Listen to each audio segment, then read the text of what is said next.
12-year-old Amara Johnson stood before the boardroom of 30 white executives, the giant screen behind her displaying the culprit's name. CEO Thomas Whitfield's jaw dropped.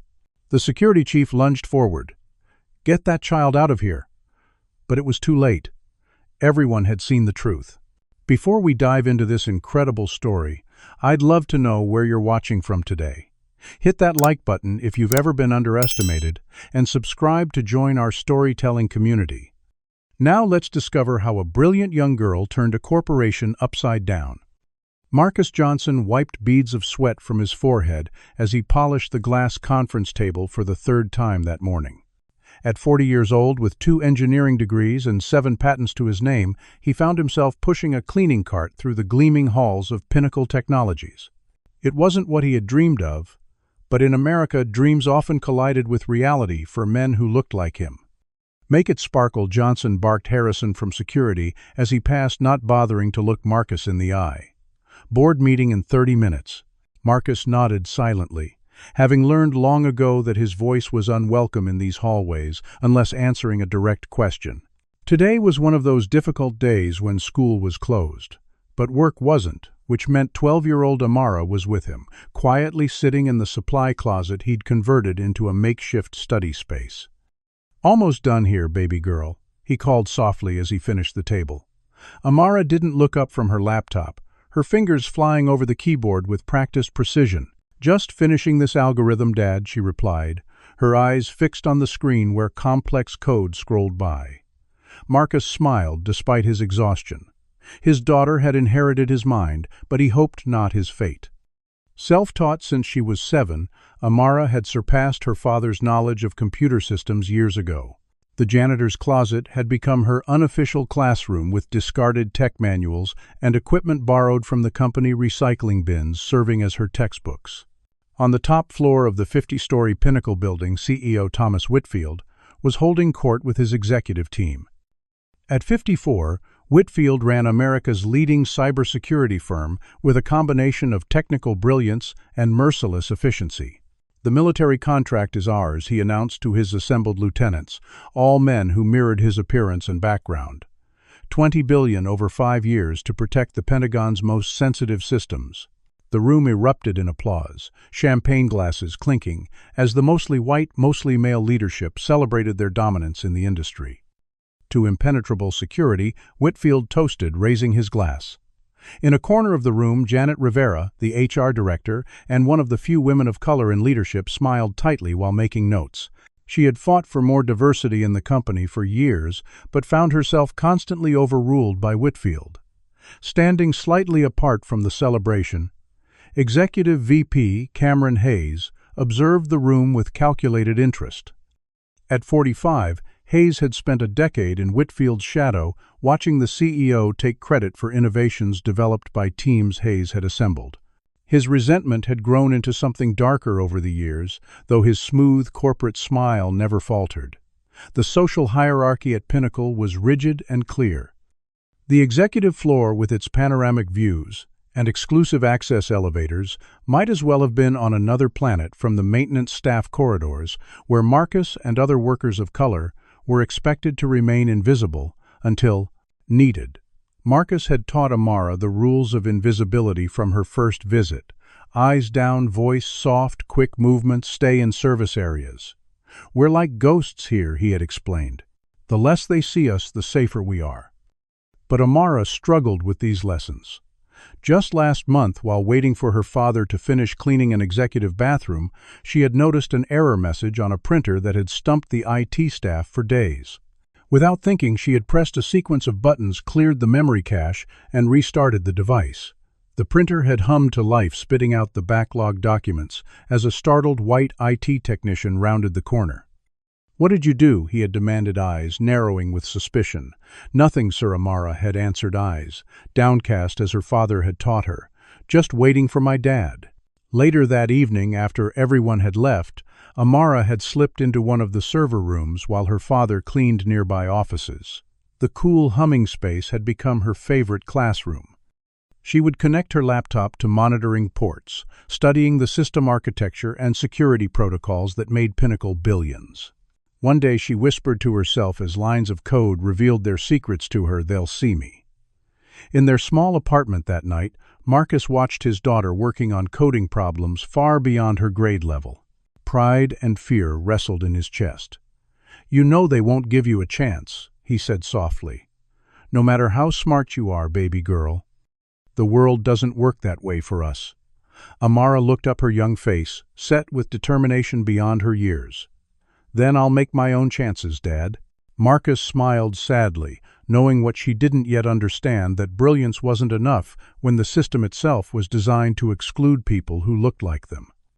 He had learned this lesson the hard way, after watching white colleagues with half his qualifications climb the corporate ladder, while his applications for technical positions were mysteriously lost or deemed not quite what we're looking for. But watching Amara's confident smile, he couldn't bring himself to crush her dreams just yet. Tomorrow would be another day of polishing glass tables for executives who would never learn his name, while his overqualified daughter sat in a cleaning closet, teaching herself the very systems that powered their multi-billion-dollar enterprise. The irony wasn't lost on him, but he had long ago stopped expecting fairness in a world that had already decided his value based on the color of his skin. Monday morning arrived with its usual rhythm at Pinnacle Technologies. Marcus had arrived at 5:30 to prepare the building before the first executives would stroll in at 8. Amara sat in her usual spot in the maintenance closet on the 48th floor, working through advanced calculus problems, while occasionally glancing at the small security monitor her father had rigged up so she could see when people approached. At precisely 9:15, as Thomas Whitfield was midway through his morning briefing with his executive team, every screen in the building suddenly went black. For 3 seconds there was complete silence.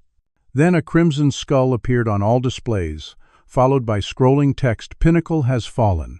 Your secrets are ours. Your systems are ours. Countdown initiated." A digital clock appeared beneath the message, starting at 24 hours and counting down.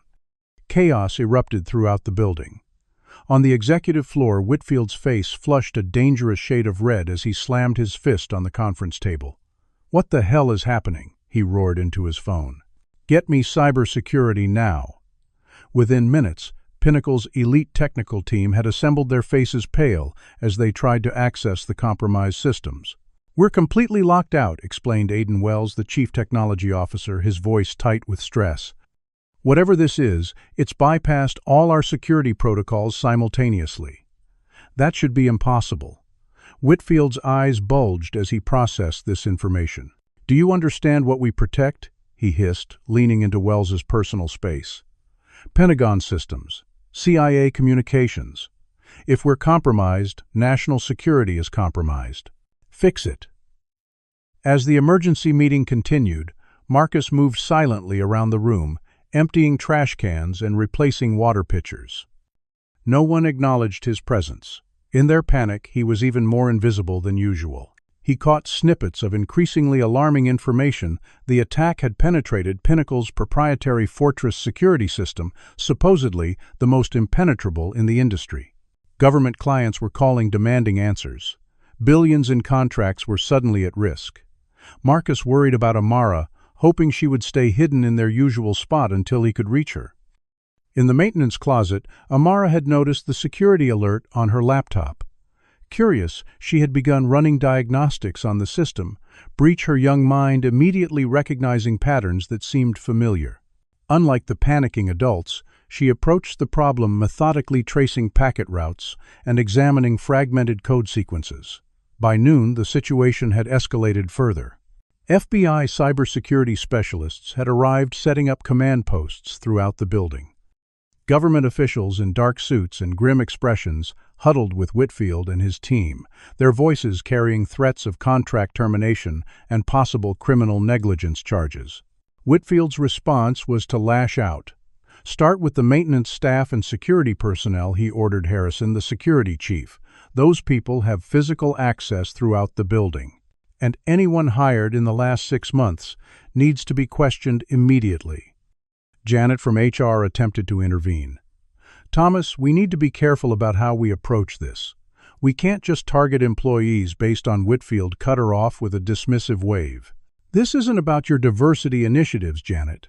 This is about finding whoever is trying to destroy my company. His emphasis on the possessive wasn't lost on anyone in the room.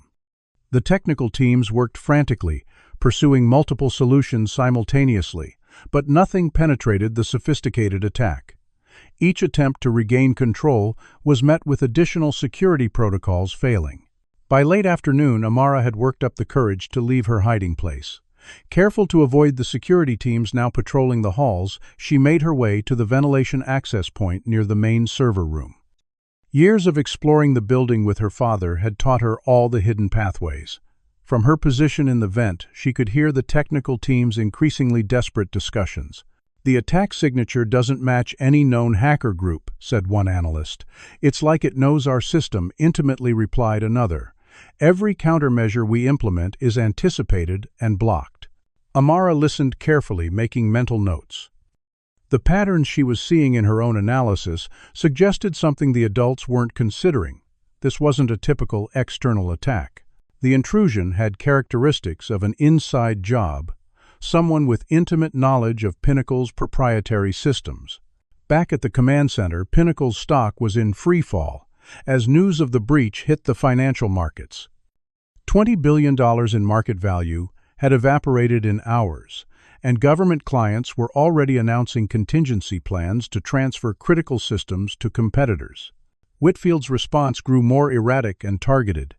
"I want every non-white employee's access logs for the past 6 months," he instructed Harrison in what he thought was a private conversation, not realizing Marcus was cleaning nearby. "Focus on the technical staff first, especially any recent hires that Rivera pushed through her diversity program." As tension escalated throughout the building, Marcus faced increasing hostility. Twice he was stopped and questioned aggressively by security personnel who had never given him a second glance before. His maintenance access badge was temporarily suspended, limiting his movement in the building and his ability to check on Amara. With each passing hour, the countdown clock ticked closer to 0, and the technical team admitted a horrifying truth: when the clock reached 0, all Pinnacle systems would be permanently encrypted, destroying the company and potentially compromising national security infrastructure. Hidden in her ventilation observation post, Amara had reached a similar conclusion, but had also identified something the experts had missed: a pattern in the attack code that resembled Pinnacle's own security architecture, but with subtle modifications that suggested intimate knowledge of its weaknesses. She knew she needed to act, despite her father's lifelong warnings to remain invisible. The girl slipped from her hiding place, determined to find someone who would listen before it was too late. Amara took a deep breath, straightened her simple t-shirt, and walked directly toward Janet Rivera's office. She had chosen HR as her first contact, remembering how the woman had occasionally smiled at her father or addressed him by name, a small courtesy most executives never bothered with. "Excuse me, miss," Rivera Amara said, standing in the doorway. Janet looked up, momentarily confused by the child's presence during a crisis. "I'm Marcus Johnson's daughter, and I think I know something about the system attack." Janet's expression shifted from confusion to gentle dismissal. "Honey, I'm sure you're trying to help, but we have experts working on this problem. Where is your father? You shouldn't be wandering around during an emergency." Amara stood her ground, her voice steady despite her racing heart.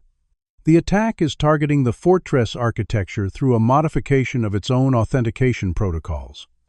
It's using the system against itself, and your experts are missing it because they're looking for conventional attack signatures." The technical language coming from a 12-year-old girl caught Janet off guard. She studied Amara with new interest.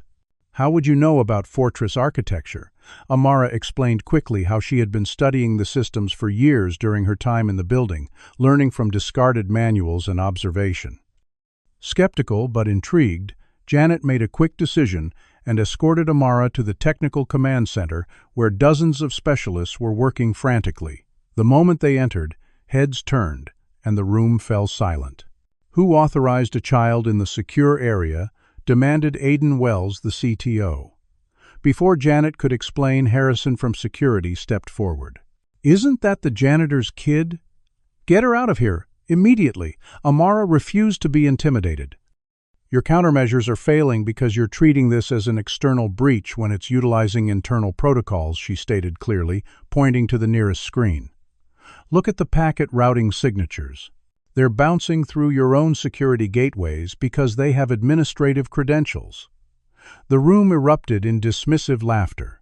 Someone get the janitor to collect his kid, called out a white programmer in his 30s. We don't have time for this nonsense. Wells looked at Janet with unconcealed annoyance.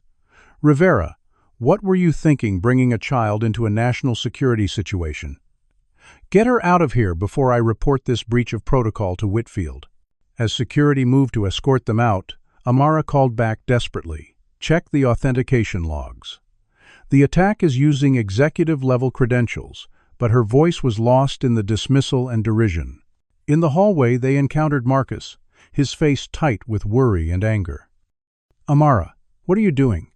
I've been looking everywhere for you. His eyes darted nervously to Janet and the security guards. I'm sorry if she disturbed anyone. It won't happen again. Janet placed a hand on Marcus's arm. Actually, Marcus, your daughter was saying some interesting things about the system breach.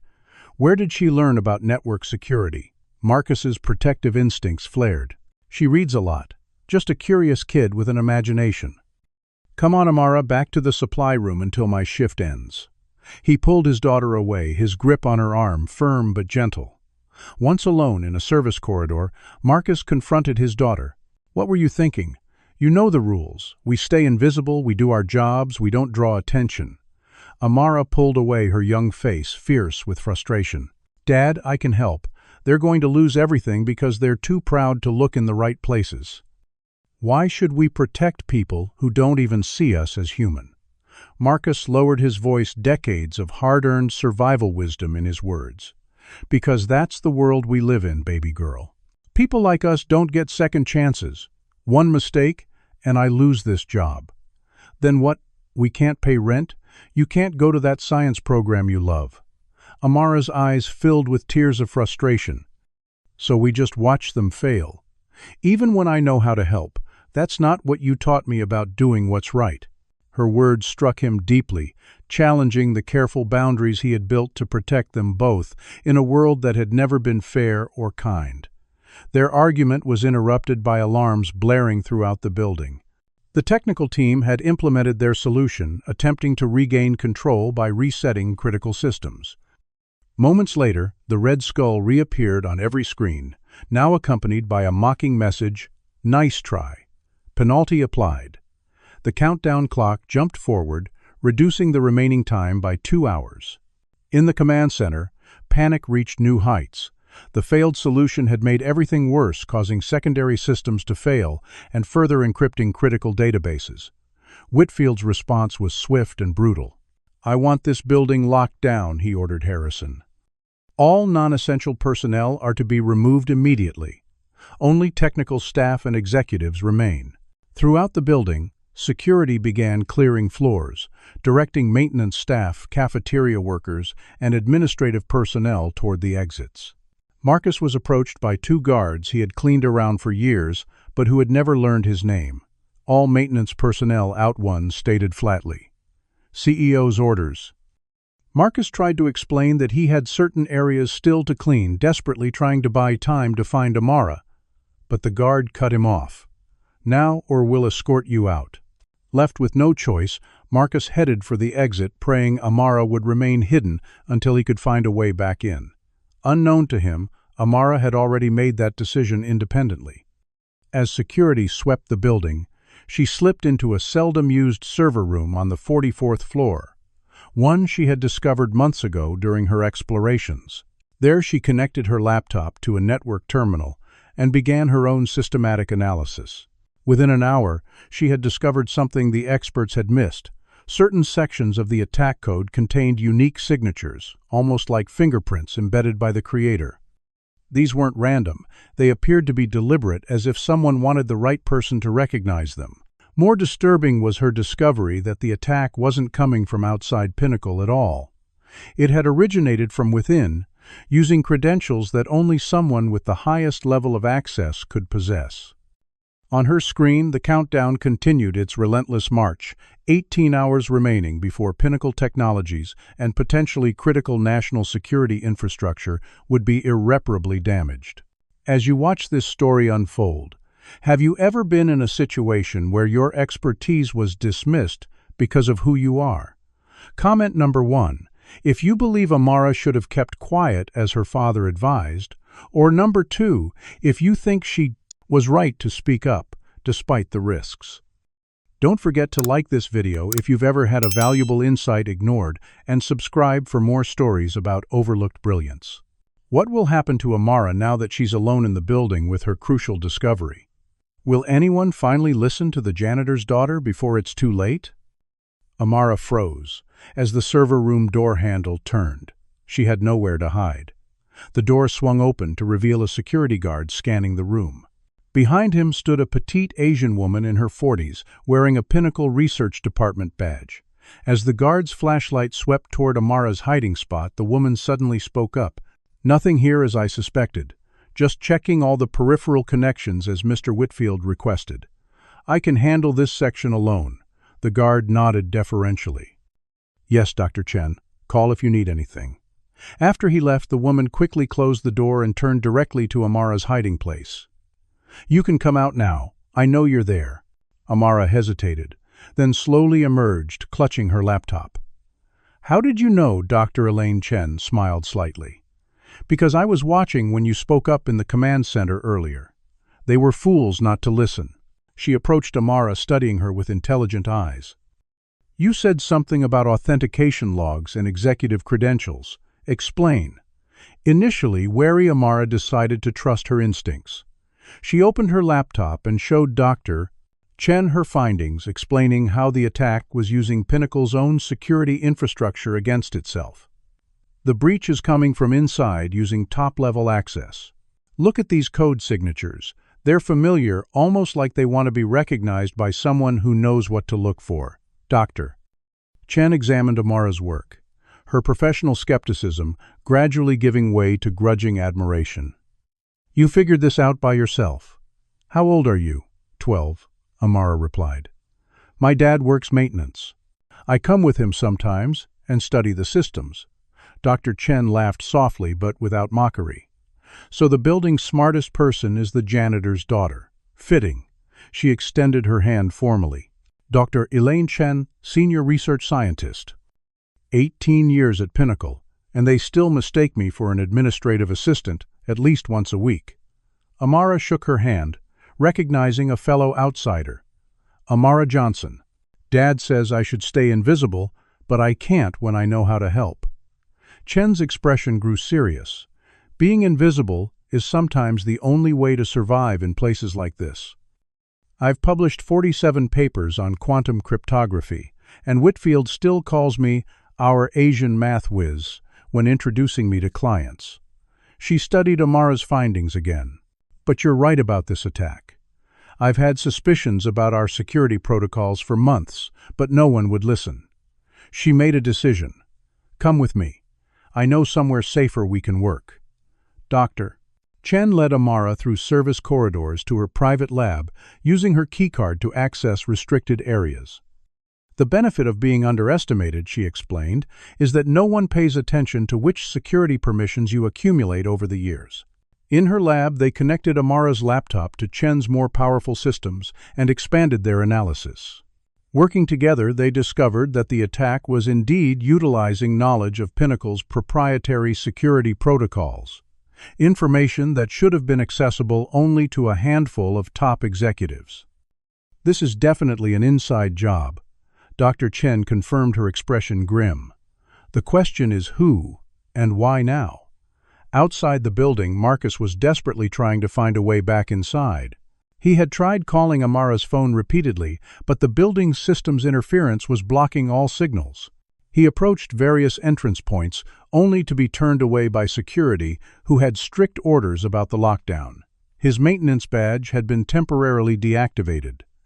Sick with worry, he circled the building looking for any possible entry point. On the 40th floor, Cameron Hayes was walking briskly through the near-empty corridors when he noticed unusual activity on a security monitor. Pausing, he observed Dr. Chen accessing areas outside her usual pattern. Curious and suspicious, he decided to investigate personally rather than alerting security. Following the digital trail, he arrived at Chen's lab and entered without knocking. "Working late, Elaine. And with company, I see." His eyes fixed on Amara with dangerous intensity. Interesting choice of assistant during a national security crisis. Dr. Chen stepped protectively in front of Amara. "She's figured out more about this attack in 2 hours than your entire team has all day, Cameron. Look at her findings before you call security." Hayes hesitated, then approached the computer displays. His expression remained neutral as he reviewed the data, but Amara noticed a subtle change in his posture. "Executive credentials," he murmured. "And these code signatures." He turned to Amara. "How did you identify these patterns?" Amara explained her methodology, while Hayes listened with increasing interest. When she finished, he studied her with new respect. "Who exactly are you?" "My father is Marcus Johnson. He's on the maintenance staff." Hayes nodded slowly. "The janitor with engineering degrees. I've heard about him." This surprised both Amara and Dr. Chen. "Pinnacle's loss is evident," he continued, gesturing to Amara's work. "Your assessment appears correct. This attack is sophisticated, but has distinctive elements that suggest insider knowledge." He made a quick decision. "I want to help, but we need to be careful. Whitfield is looking for scapegoats, not solutions." Thus formed an unlikely alliance: a overlooked Asian scientist, a 12-year-old black girl, and a white executive with access to the highest levels of the company. Hayes provided his executive access codes while maintaining his public persona as Whitfield's right hand. "I can run interference while you two work on a solution," he explained. "But be careful. Whitfield has the FBI focusing on minority employees, first claiming they have statistical concerns about recent hires." With Hayes's credentials, Amara gained deeper access to the system. What she found confirmed her suspicions. The attack patterns originated from an executive-level access point and utilized sophisticated knowledge of fortress architecture. "Whoever did this knows the system intimately," she explained. "Not just as a user, but as a designer." As they worked, the countdown passed the critical 12-hour mark. Outside Pinnacle headquarters, news vans had begun to gather as word of the catastrophic breach leaked to the media. Technology stocks were plummeting worldwide on fears of widespread vulnerability. Inside, Whitfield became increasingly erratic, ordering security to detain and question employees based on little more than his personal suspicions. "Start with maintenance and cleaning staff," he instructed Harrison. "Then anyone hired under Rivera's diversity initiative in the last 18 months. When Janet protested that this approach was both discriminatory and inefficient, Whitfield snapped, "This is about national security, not your feelings, Rivera. If you can't support our efforts, you can leave with the rest of the non-essential personnel." Throughout the building, minority employees were being detained and questioned first, regardless of their position or access level. Technical experts who could have been helping solve the crisis were instead defending themselves against baseless accusations. Marcus had finally found a way back into the building through a service entrance where the security scanner was malfunctioning. Using his intimate knowledge of the building's maintenance systems, he bypassed the locked doors and slipped inside, determined to find Amara. Moving carefully through service corridors and using maintenance closets to avoid security patrols, he systematically searched areas where she might be hiding. His heart pounded with each announcement over the intercom system. 12 hours to complete system failure. All non-security personnel remaining in the building will be treated as hostile. Thomas Whitfield stood before the assembled FBI agents and remaining Pinnacle staff, his expensive suit immaculate despite the hours of crisis. "Let me be perfectly clear," he announced, his voice carrying through the command center. "We are facing an act of corporate terrorism that threatens national security. Every person in this building is a suspect until proven otherwise." His gaze swept the room, lingering on the few people of color among the technical staff. "We will start with those who have the most to gain from Pinnacle's downfall. Harrison, implement Protocol Red." Protocol Red was Whitfield's euphemism for targeting employees of color and those hired through diversity initiatives for intensive questioning. As the room emptied, several FBI agents exchanged uncomfortable glances, recognizing the problematic nature of Whitfield's approach, but unwilling to challenge him while the crisis unfolded. Meanwhile, in a converted supply closet on the 38th floor, Amara, Dr. Chen, and Cameron Hayes had established a makeshift command post of their own. Using Hayes's executive access and Chen's research systems, they had created a parallel investigation far from Whitfield's increasingly paranoid oversight. "The attack has a signature I've seen before," Amara explained, pointing to code sequences on her screen. "It's using a modified version of Pinnacle's own security architecture, but with subtle alterations that exploit vulnerabilities in the system." Hayes frowned, studying the pattern. "Those vulnerabilities shouldn't exist in Fortress. It was certified as impenetrable just 6 months ago." Dr. Chen nodded grimly. "That's because the certification team only tested what they were shown. I raised concerns about backdoor possibilities last year, but Whitfield dismissed them as theoretical and unnecessary to disclose to certification authorities." The converted closet door suddenly opened, causing all three to freeze.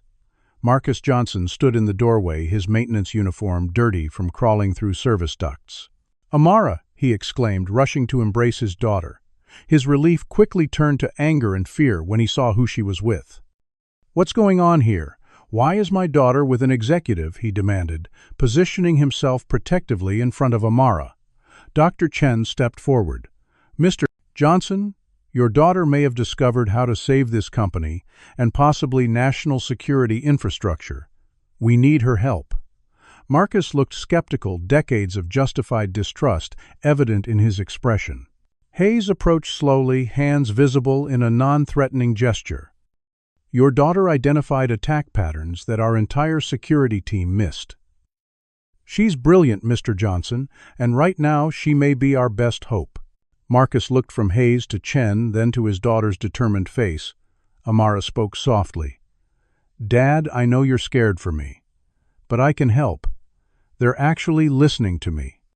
The battle on Marcus's face was evident, the lifetime of protective instincts warring with pride in his daughter's abilities, and the moral imperative to help even those who had never shown him respect. Finally he nodded. "If she stays, I stay. And if anyone tries to pin this on her or me because of who we are, we walk out immediately." The expanded team quickly brought Marcus up to speed. His initial reluctance gave way to active participation when they discovered that the attack had multiple sophisticated layers, each requiring a different approach to neutralize. "The physical architecture of the building's server infrastructure might give us an advantage," Marcus suggested, sketching the layout from memory. "There are maintenance access points to server banks that aren't on any official blueprint. I could place hardware countermeasures directly if needed." Hayes raised an eyebrow, impressed.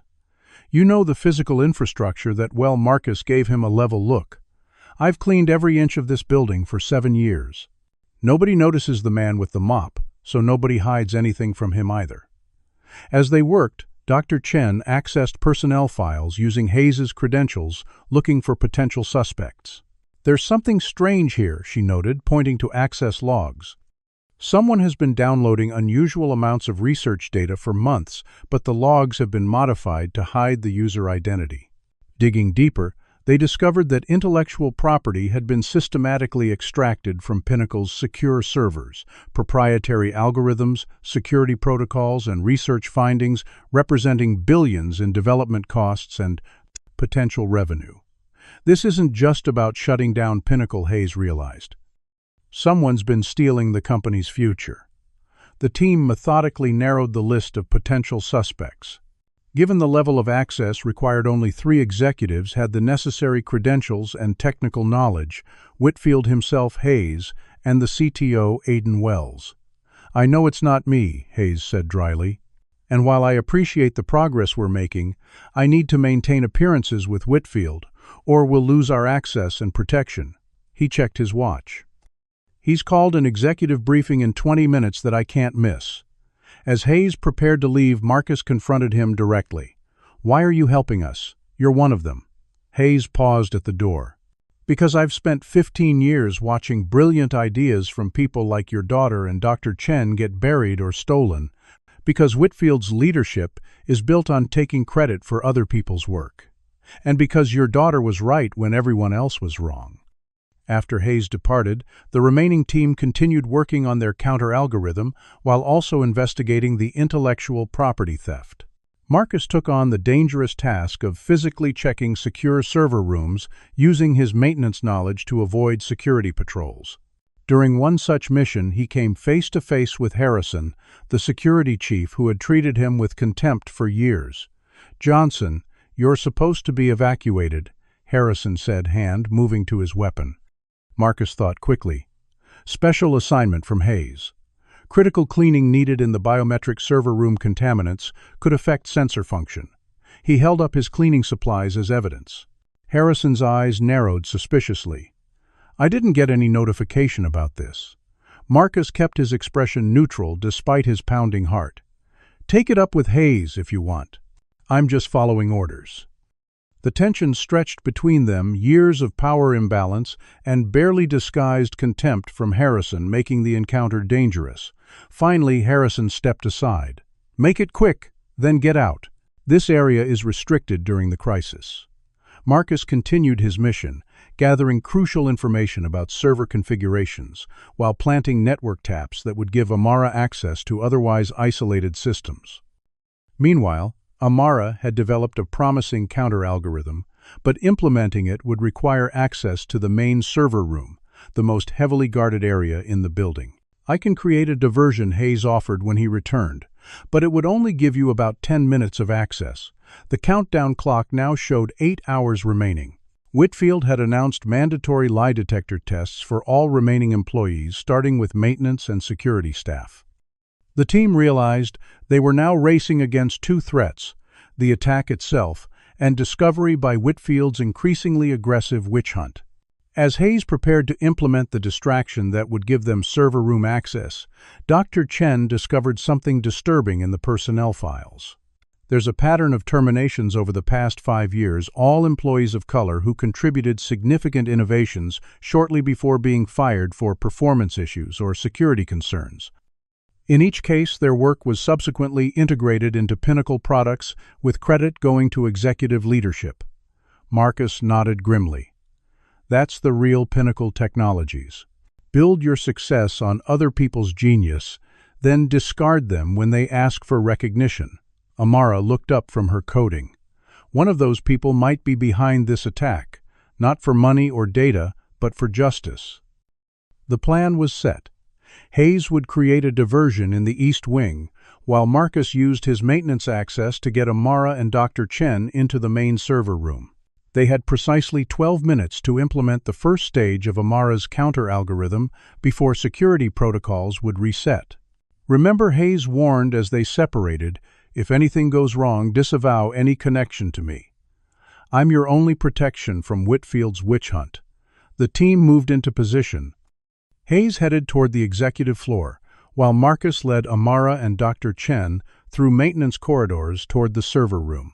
Just as they reached the final access point, Hayes's voice came over the building's emergency system. "Security alert in Sector 4. All personnel respond immediately." As planned, security teams began rushing toward the false alarm. Marcus quickly unlocked the maintenance entrance to the server room, and the three slipped inside the massive chamber filled with humming equipment. "We have 10 minutes, Marcus reminded them as Amara connected her laptop to the main terminal. 12 at most. "Doctor." Chen stood watch while father and daughter worked in perfect synchronization, her fingers flying across the keyboard as he physically rerouted necessary connections.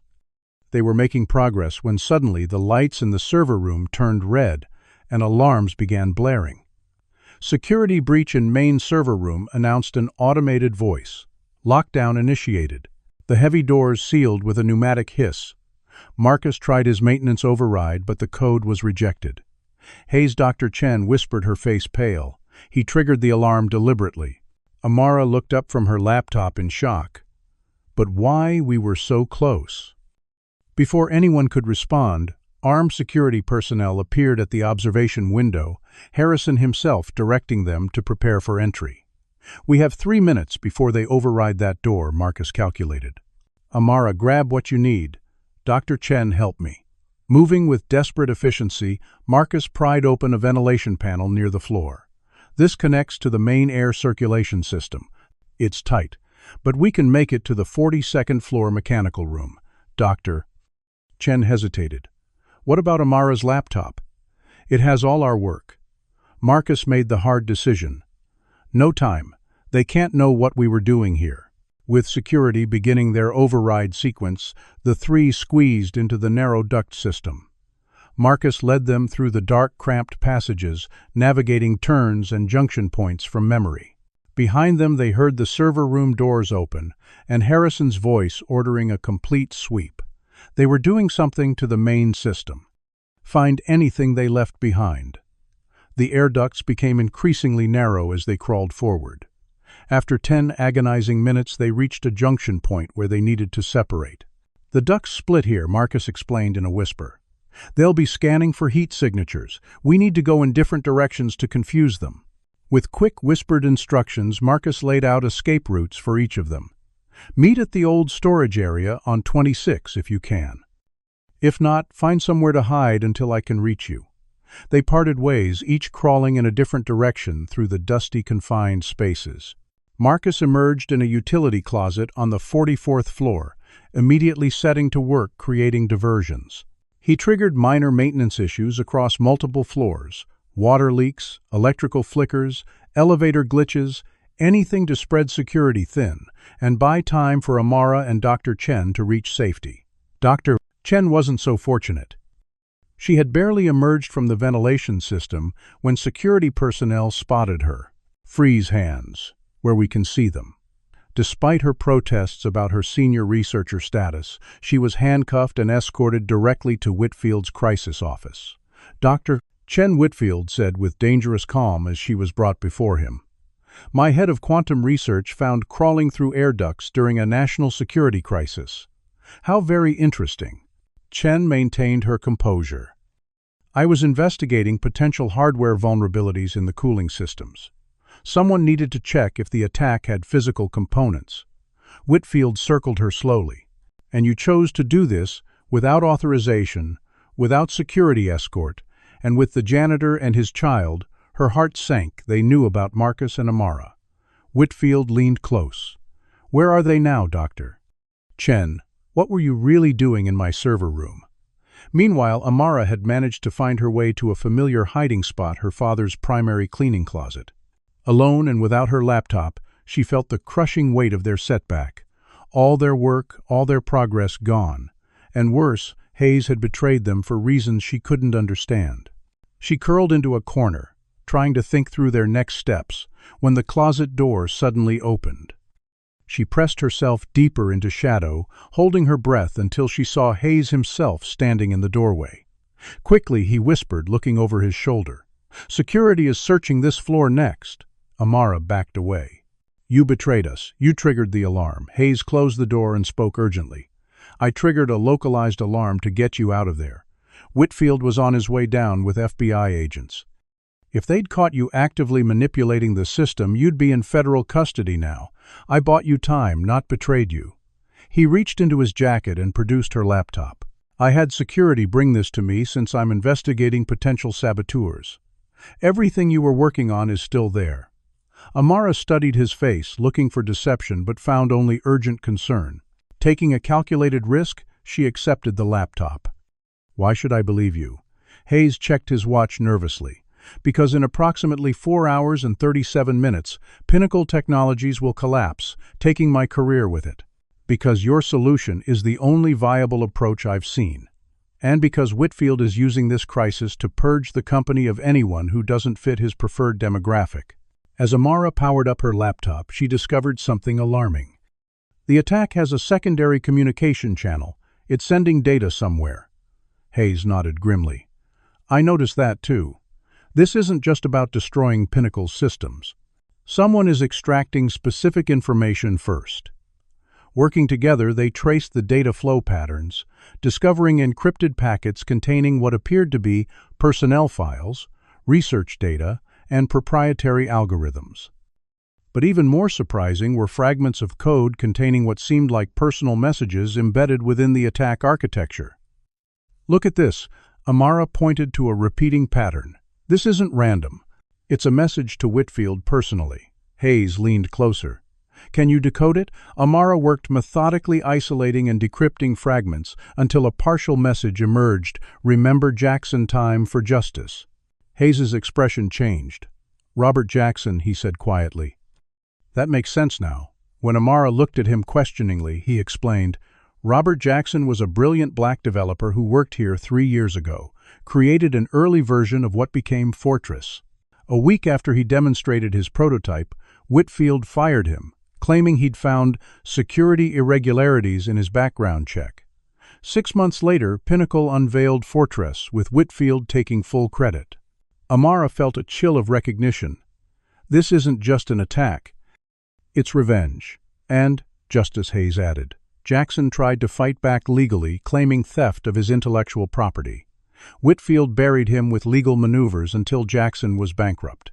Last I heard, he was driving for a rideshare company, unable to get another tech job because of Whitfield's accusations. The revelation gave Amara mixed feelings. While she was determined to stop the attack before it caused widespread damage, she couldn't help sympathizing with Jackson's motivation. Meanwhile, Marcus had managed to move undetected through the building, gathering critical intelligence about security deployments and searching for evidence that might help their cause. In an executive file room, he discovered a hidden cache of documents detailing Whitfield's systematic theft of innovations developed by minority employees. The pattern was always the same: promising employees of color would be assigned to special projects, their work isolated from main teams.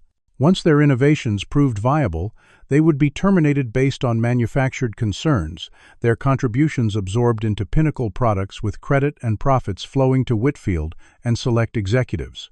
With this explosive evidence photographed on his phone, Marcus made his way toward the rendezvous point, narrowly avoiding security patrols.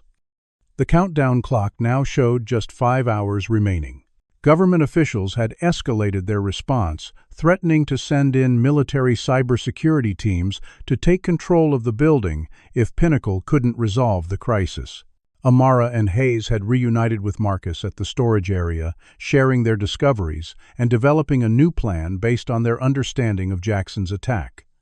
"We need to counteract this without destroying evidence of Whitfield's intellectual theft," Amara insisted. "This isn't just about saving Pinnacle anymore, it's about exposing the truth." The first test of Amara's revised solution showed promise, successfully neutralizing a small portion of the attack code without triggering additional countermeasures. But the complete implementation would require something they didn't yet have: direct access to Whitfield's private server, where they now suspected the original theft of Jackson's work was documented. "Tell me, have you ever witnessed someone take credit for another person's hard work?" Comment number 1. If you've experienced workplace theft of your ideas, or number 2, if you've seen discrimination silence someone with valuable contributions. Don't forget to like this video if you're rooting for Amara to expose the truth, and subscribe to see more stories about justice and redemption. Will our unlikely team manage to save Pinnacle while exposing years of systematic discrimination? And what will happen when they finally confront the man who built his empire by stealing the brilliance of others? Amara studied the building schematics on her restored laptop, focusing on the executive floor where Whitfield's private server was located. "His personal server won't be connected to the main network," she explained. "That's why the attack hasn't reached it yet, and why we need physical access." Hayes nodded. "That server contains his insurance policies, dirt on competitors, board members' evidence of his intellectual theft. He keeps it air-gapped from the main systems precisely because he knows what vulnerabilities exist in Fortress." Marcus traced potential routes on the schematic. The executive floor has separate security protocols, but maintenance still needs access for cleaning and repairs.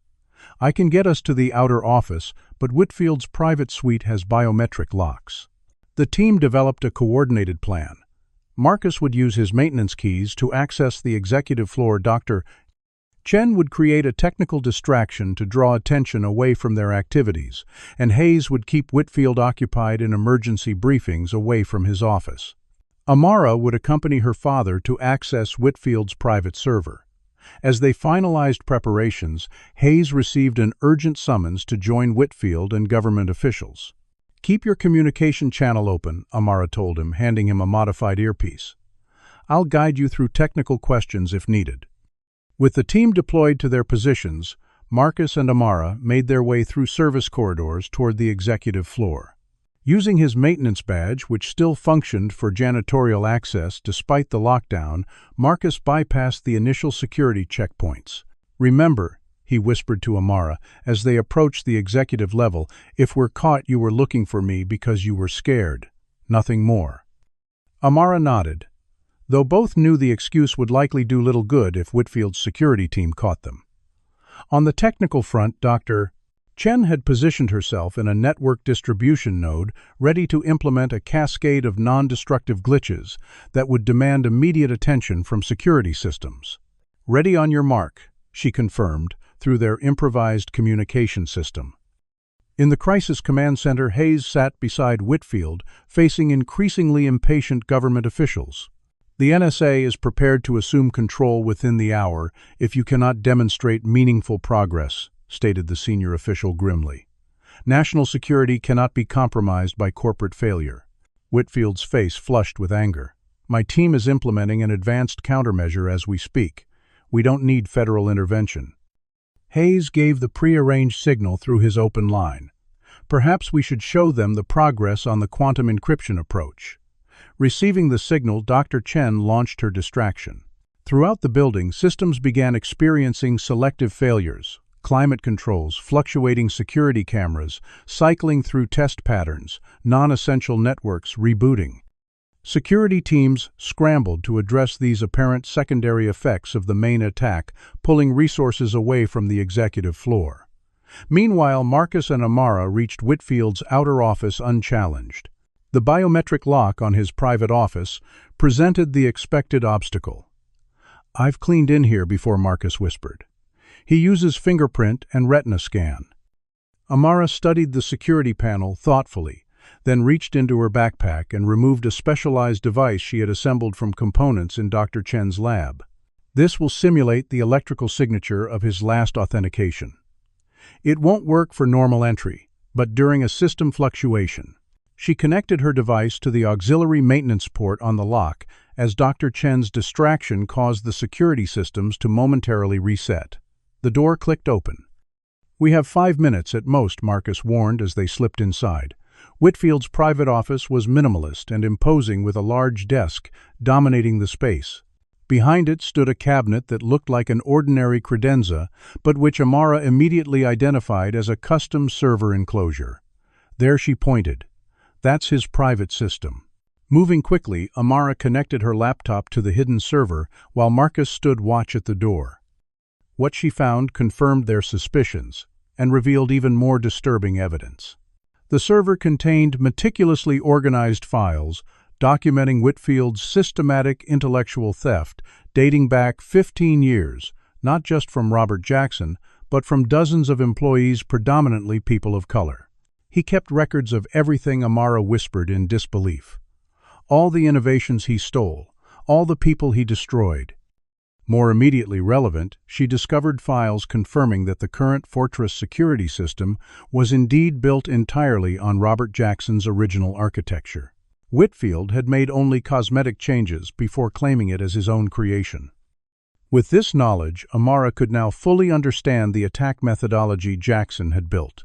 A sophisticated backdoor into his original design, one that Whitfield had never discovered because he hadn't truly understood the system he claimed to have created. "I can counter it now," Amara realized quickly, developing a specialized patch based on her new understanding of the system's true architecture. She copied the evidence of Whitfield's theft to a secure drive while simultaneously uploading her countermeasure to a private repository where Dr. Chen could implement it. Their mission nearly complete, Amara and Marcus prepared to leave only to freeze at the sound of voices approaching. Security personnel were conducting a sweep of the executive floor despite the distractions elsewhere. Hyde Marcus urged pushing Amara toward a recessed storage closet. Before she could protest, he closed her inside and moved to intercept the security team, deliberately making himself visible.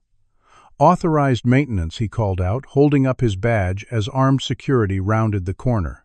"Emergency cleaning of executive suites during system reset." The lead security officer's eyes narrowed suspiciously. "Who authorized this? This floor is restricted." Before Marcus could respond, Thomas Whitfield himself appeared behind the security team, having left the crisis meeting early. His eyes widened with fury at seeing Marcus in his private domain. "What is this janitor doing on my floor?" he demanded. "Arrest him immediately. He's probably part of the attack." As security moved to detain him, Marcus maintained his dignity. "Just doing my job, sir. Hayes authorized emergency cleaning of all executive areas." Whitfield's face contorted with rage. "Hayes has no authority to override my security protocols." He stepped closer to Marcus, lowering his voice. "I've been wanting to get rid of you for years, Johnson. Now I have cause." From her hiding place, Amara watched through a ventilation slot, trembling with fear for her father, but unable to help without compromising their mission. Whitfield ordered security to escort Marcus to a detention area where other suspects, mostly employees of color, were being held. As they led him away, Marcus caught Amara's eye through the vent and gave an almost imperceptible nod to continue the mission. After they departed, Amara waited several agonizing minutes before slipping out of the office and making her way to the rendezvous point where Dr. Chen was waiting. "They took my dad," she reported, fighting back tears. Whitfield himself ordered it. Dr. Chen placed a steadying hand on her shoulder. "We'll get him back. But first, we need to implement your solution and save the systems." With Marcus in custody, the team was forced to adjust their plan. Hayes maintained his cover in the command center while feeding information to Amara and Dr. Chen. Together, they began implementing the first stage of Amara's counterattack using her newly gained understanding of the system's true architecture. The countermeasure showed immediate positive effects, stabilizing critical infrastructure and slowing the countdown clock. For the first time since the crisis began, there was hope that Pinnacle's systems might survive. The temporary success gave them breathing room to focus on the second part of their mission, finding Robert Jackson himself. Hayes used his executive access to search personnel records, discovering Jackson's last known address in a rundown apartment complex across town. "He's been blacklisted from the entire tech industry," Hayes reported grimly. Whitfield made sure no one would hire him. With just 2 hours remaining before the attack reached its final irreversible stage, a critical decision had to be made. "Someone needs to find Jackson," Amara insisted. "He's the only one who fully understands the backdoor he created. I've stopped the immediate damage, but the core encryption is still running. Dr. Chen volunteered to stay behind to maintain their progress, while Amara went to find Jackson. "But how will you get there? And how will you get back in? I'll take her," came Hayes's unexpected voice as he joined them in their makeshift command center. "Whitfield is tied up with government officials. This is our window of opportunity." As they prepared to leave, Amara downloaded everything they would need onto a portable drive. "We'll bring Jackson back with us," she declared, with determination beyond her years. "It's time he got credit for his work and helped save it." Cameron Hayes's luxury sedan seemed dramatically out of place as it pulled into the crumbling parking lot of Westside Gardens Apartments, a deceptively named housing complex with more concrete than greenery. "Are you sure this is the address?" Amara asked, surveying the dilapidated buildings. Hayes checked his phone, his expression grim. According to his last employment verification, 3 years ago, Robert Jackson was living in a downtown penthouse as Pinnacle's rising star. Now he's here. They located Building C, Apartment 14, and approached the weather-beaten door. Hayes knocked firmly, then again with more force, when no response came. Finally, they heard movement inside, and the door opened a crack secured by a chain. A man's tired face appeared in the gap. "Whatever you're selling, I'm not interested," he stated flatly, beginning to close the door. Robert Jackson Hayes placed his hand on the door. "We need to talk about Pinnacle Technologies and Fortress." The door froze, then opened wider, revealing a man in his mid-30s who bore little resemblance to the professional photograph Hayes had shown Amara. Robert Jackson had been handsome and confident in that image, with bright eyes and an easy smile. The man before them was gaunt with unkempt hair and the hollow-eyed look of someone who had fought a long battle and lost. "Pinnacle sent suits to my home," he said, with bitter amusement, his eyes focusing on Hayes's expensive attire. The end must be near. He noticed Amara standing beside Hayes, and they brought a child. What new low is this? Despite his reluctance, Jackson allowed them inside his small apartment. The space was cluttered not with trash, but with technology-disassembled computers, circuit boards, and multiple screens showing code sequences. Despite his circumstances, Jackson hadn't abandoned his technical pursuits. "You have 20 seconds to explain why I shouldn't throw you out," Jackson stated, arms crossed defensively. Hayes spoke directly. "Pinnacle is under attack. Someone used a backdoor in Fortress to initiate a complete system collapse. The countdown is at 2 hours and decreasing." Jackson's laugh held no humor. "Couldn't happen to a nicer company." "Why should I care?" Amara stepped forward. "Because innocent people will be hurt if national security systems fail. And because we found proof that Whitfield stole your work." This caught Jackson's attention. His eyes narrowed as he studied the young girl more carefully. "Who are you exactly?" Amara explained their situation quickly, her father's position at Pinnacle, her discovery of the attack's nature, and their realization that the attack bore Jackson's signature. "You built a backdoor into the original system," she concluded. "One that Whitfield never found, because he didn't truly understand your architecture." Jackson's defensive posture softened slightly. "Smart kid. But you're wrong about one thing. I'm not behind the attack." Hayes looked skeptical. "The code literally has your signature embedded in it, messages specifically targeting Whitfield." Jackson moved to one of his computers and typed rapidly. "Show me." Amara connected her laptop and displayed the attack signature patterns she had isolated. Jackson studied them intently, his expression changing from skepticism to shock. "This is my code foundation, but I didn't implement this attack." He pointed to specific sequences. "See these modifications. Someone else adapted my backdoor protocol, someone who had access to my original architecture, then who Hayes demanded." Jackson shook his head.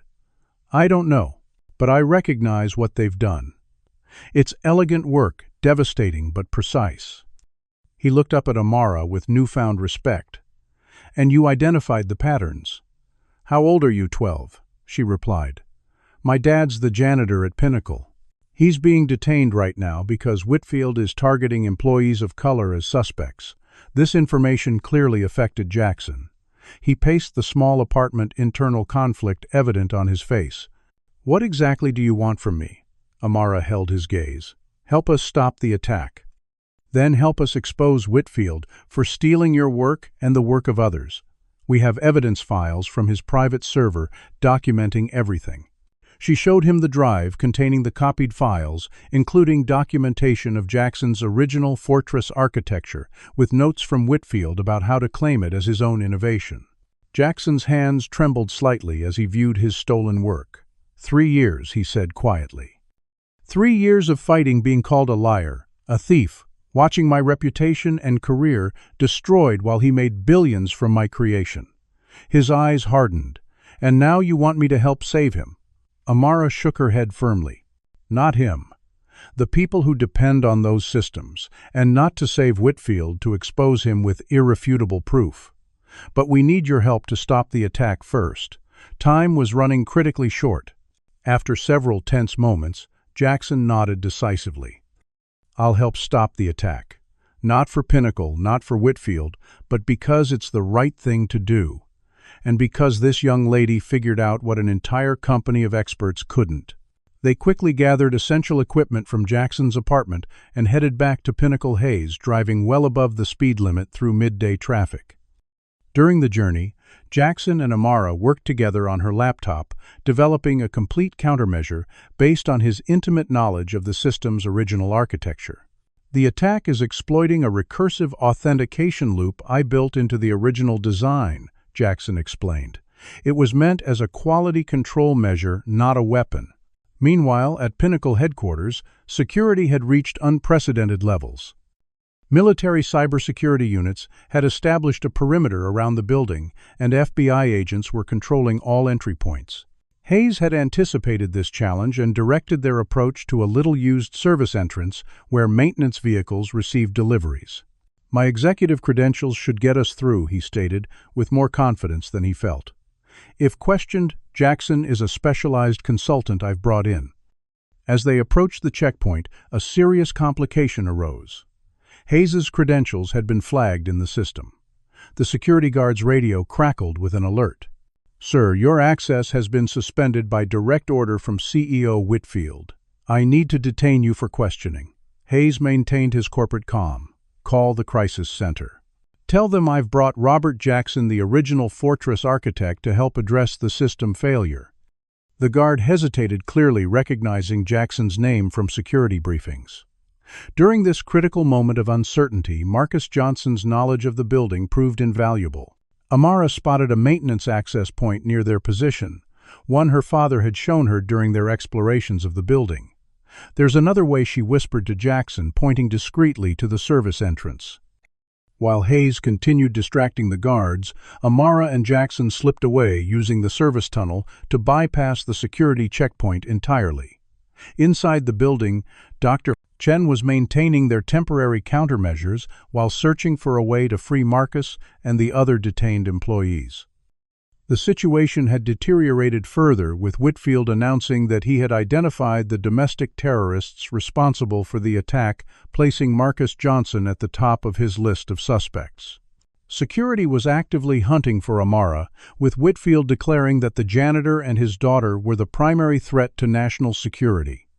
Using the building knowledge Marcus had shared with her, Amara led Jackson through maintenance corridors and service elevators, carefully avoiding security patrols. They reunited with Dr. Chen in their hidden command center, where Jackson immediately began implementing his solution. "The attack is more sophisticated than I expected," he acknowledged, studying the system status. "Whoever modified my back door really understood the architecture, almost as well as I do." Working together, Jackson, Amara, and Dr. Chen developed a three-pronged approach to countering the attack. Each would need to access a different terminal simultaneously to implement the solution. "The system requires authentication from multiple secure locations," Jackson explained. "It's actually a security feature I designed to prevent exactly this kind of attack, but someone has turned it against itself." Meanwhile, Hayes had managed to talk his way past security by convincing them of the urgency of Jackson's assistance. Now, back in the command center, with Whitfield and government officials, he was carefully monitoring the CEO while relaying information to the team through their covert communication channel. "Whitfield is getting desperate," Hayes reported quietly. "He knows something's happening that he can't control." As the team separated to access their designated terminals, Amara made a stunning discovery while reviewing the attack code one final time. "These modifications," she said to Jackson, pointing to specific sequences, "they're not just similar to your style, they include elements that only the system architect would know." Jackson studied the code, his expression darkening with realization. "You're right. This wasn't created by studying my work from the outside. This was created by someone with access to my original complete design documentation that only existed in one place after I was fired." Amara finished his thought, "Whitfield's private server." Jackson nodded grimly. "The only person with both the access and the knowledge to create this attack using my back door would be Whitfield himself." The shocking truth dawned on them simultaneously. Thomas Whitfield had engineered the attack on his own company as a false flag operation. "Think about it," Jackson reasoned. "He gets to blame minority employees, purge the company of people he considers undesirable, and emerge as the hero who saved the day. Plus, the government will pour billions into Pinnacle for security upgrades." Hayes confirmed this theory from his position. "The military contractors are already here, offering emergency support packages worth billions. And Whitfield has been pushing for expanded authority to secure Pinnacle's workforce against internal threats. With the true nature of the situation exposed, the team raced to implement their solution before Whitfield could complete his plan. With 30 minutes remaining on the countdown clock, they took their positions at separate terminals throughout the building, ready to execute the final code sequence that would halt the attack and preserve the evidence of Whitfield's crimes. The tension in the building had reached its breaking point as the countdown approached its final minutes. Marcus Johnson, still detained in a converted conference room with other minority employees, watched the security monitors with growing concern. He had no way of knowing if Amara was safe or if their plan was proceeding. At their designated terminals, Amara Robert Jackson and Dr. Chen prepared to implement their coordinated solution. On my mark, Jackson directed through their communication system. 3, 2, 1, execute. Their fingers moved in synchronized precision, entering complex code sequences that would counteract the attack while preserving evidence. From the Crisis Command Center, Hayes monitored their progress while maintaining his facade of cooperation with Whitfield. "Sir," he reported, with carefully controlled neutrality, "we're seeing unusual system activity in sectors 7, 12, and 14.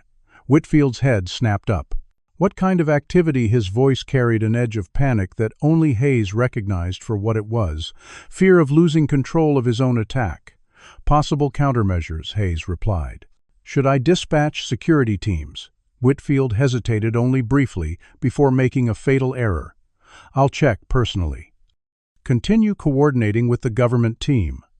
He exited rapidly, heading not toward the technical team but toward his private office.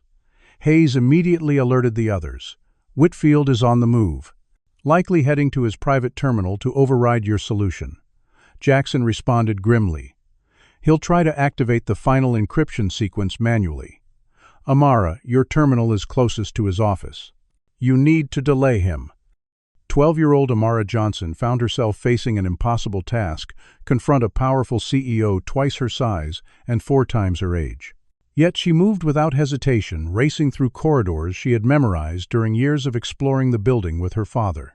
She reached the executive floor moments before Whitfield, positioning herself in the shadows of his private office. When he burst through the door, focused entirely on reaching his terminal, she made her move. "It won't work, Mr. Whitfield," she stated clearly, stepping into view. "We've already blocked your override commands." Whitfield froze, then slowly turned to face her. "The janitor's daughter," he said with dangerous calm. "How convenient. The perfect scapegoat delivers herself." He moved toward his desk, reaching for a security alert button. "You have no idea what you're talking about, child."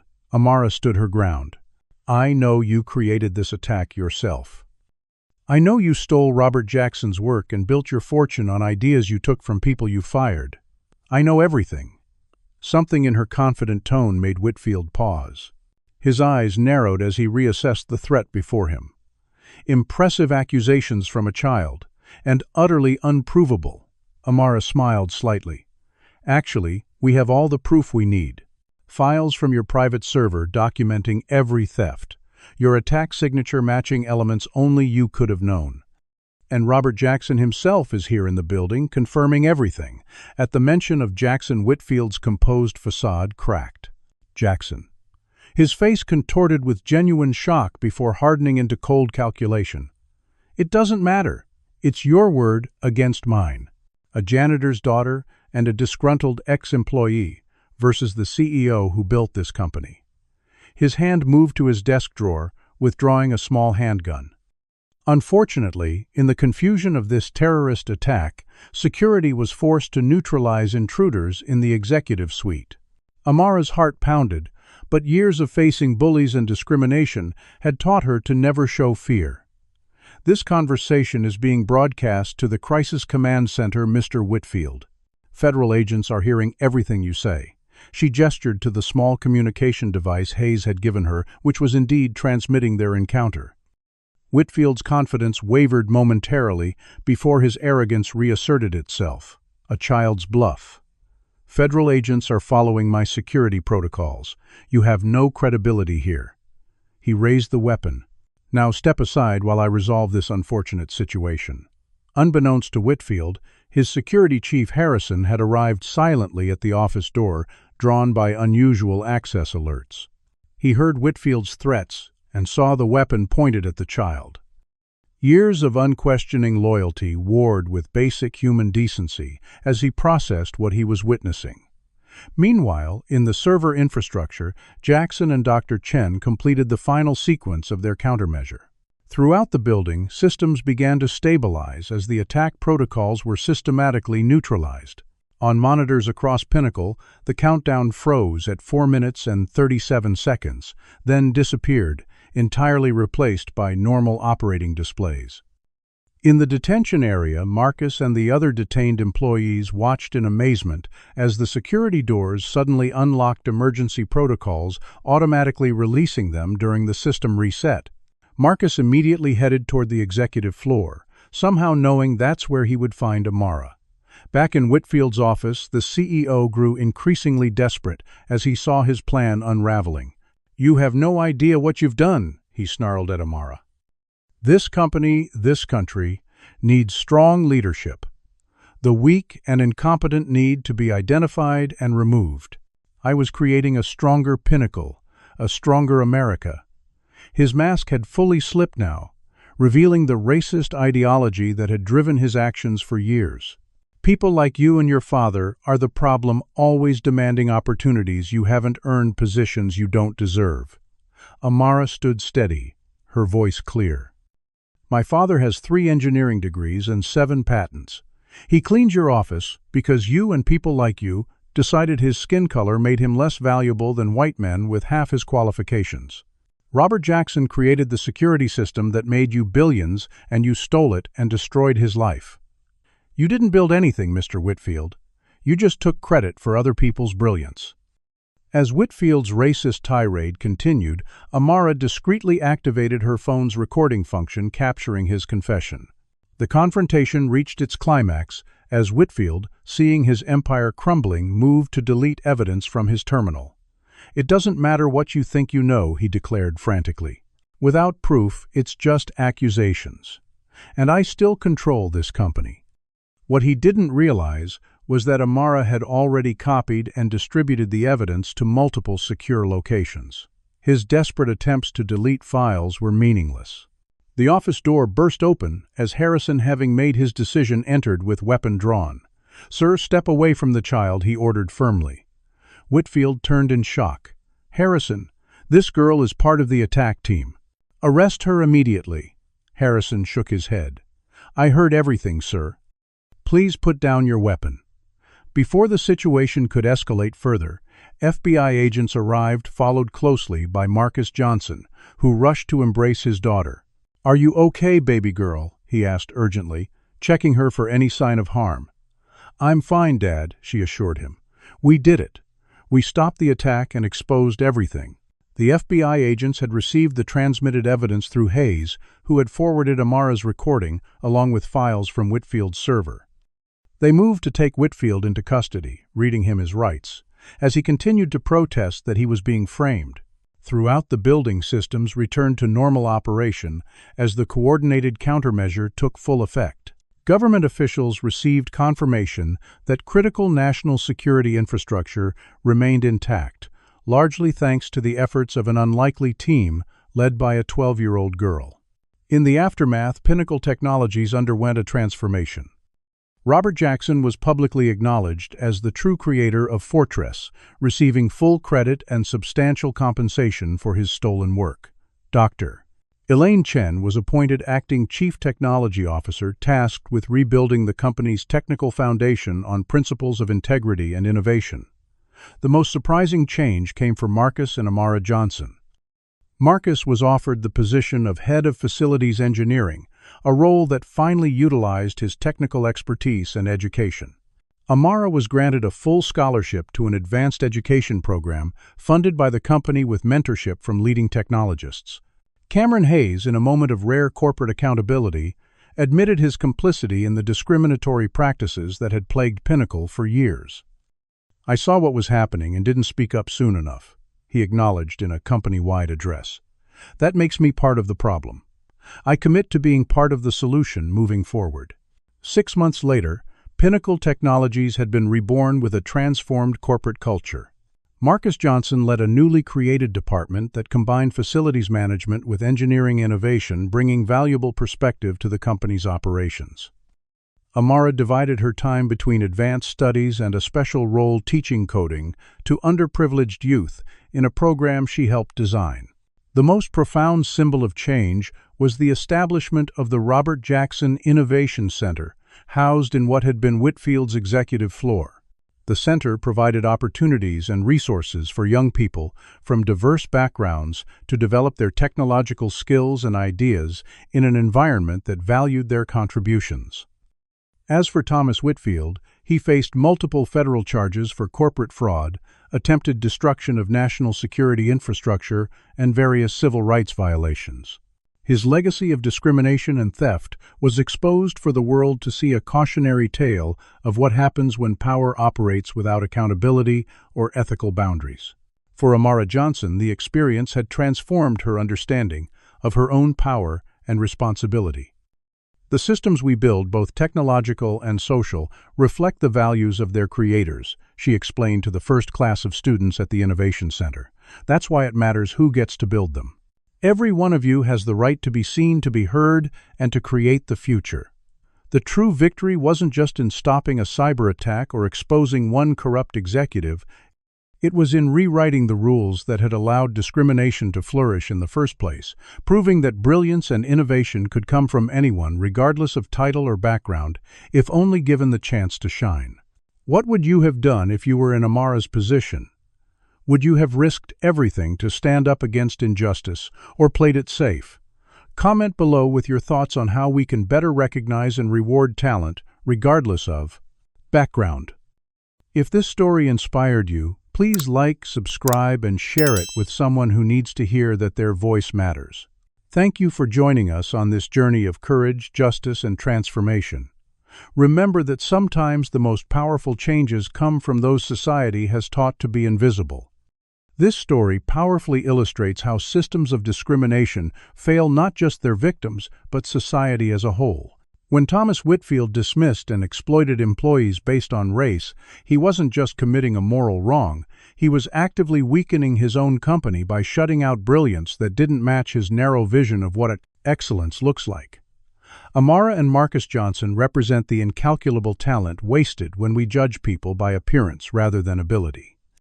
The crisis at Pinnacle Technologies wasn't just a technical failure, but the inevitable collapse of a system built on theft and discrimination rather than true innovation and inclusion. Perhaps the most profound lesson is that justice sometimes requires courage from unexpected places. It took a 12-year-old girl to challenge an entrenched power structure that adults had long accepted as unchangeable.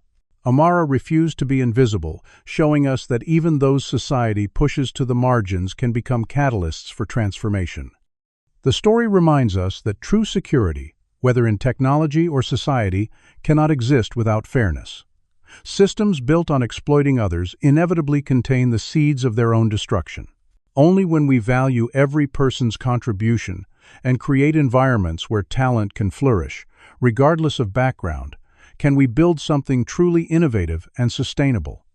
What invisible walls exist in your workplace or community that might be holding back brilliant minds like Amara's?